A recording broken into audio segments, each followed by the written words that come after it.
बिस्मिल्लाहिर्रहमानिर्रहीम। अस्सलाम वालेकुम दोस्तानो मलगरो। Symphony of seas د اوسیس کلاس کروز کشتی ده چې د رایل کریبین انټرنیشنل لخوا ملکیت لري او اداره کیږي یعنی اپریټ کیږي یعنی چلیږي. رایل کریبین انټرنیشنل څه شی دی؟ رایل کریبین انټرنیشنل د کروز اپریټ کولو کې یعنی چلولو کې پټولو کې غټه کمپنی ده چې د هغې مرکز د امریکې یو سټیټ فلوریډا کې قایم دی. اوسیس کلاس څه ته وایي؟ لکه څنګه چې په سیمسنګ موبایل یا نورو موبایلونو برانډز کې مختلف ورژنز وي، مثلا په سیمسنګ کې سیمسنګ J1، سیمسنګ J2، سیمسنګ J3 وغیرہ وغیرہ وی، همدارنګه په رایل کریبین انټرنیشنل کې د کشتیو مختلف کلاسز دي. په دې کې یو کلاس اوسیس دی. سیمفونی آف سیز کروز کشتی د رایل کریبین انټرنیشنل په اوسیس کلاس کې څلورمه کروز کشتی ده.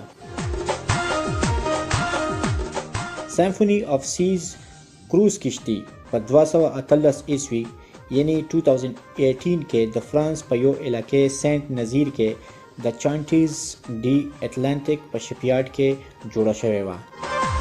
سیمفونی آف سیز په دنیا کې د حجم یعنی د والیوم په لحاظ سره په ټولو کې غټه کروز کشتی ده.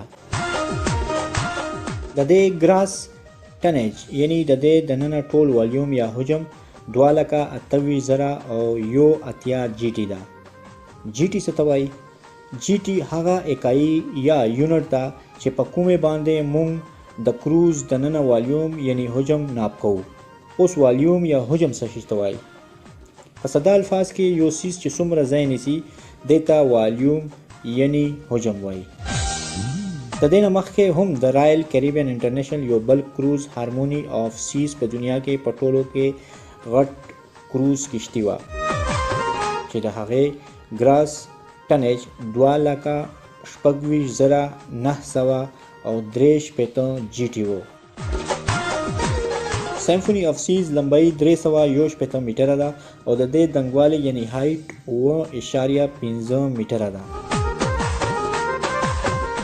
دی په یو وخت کې 6,680 مسافرو سره سره 2,200 کروز ممبرز یعنی د کروز عمله وړی شي. سیمفونی آف سیز نن سبا د کریبین علاقو کې اپریټ کیږي.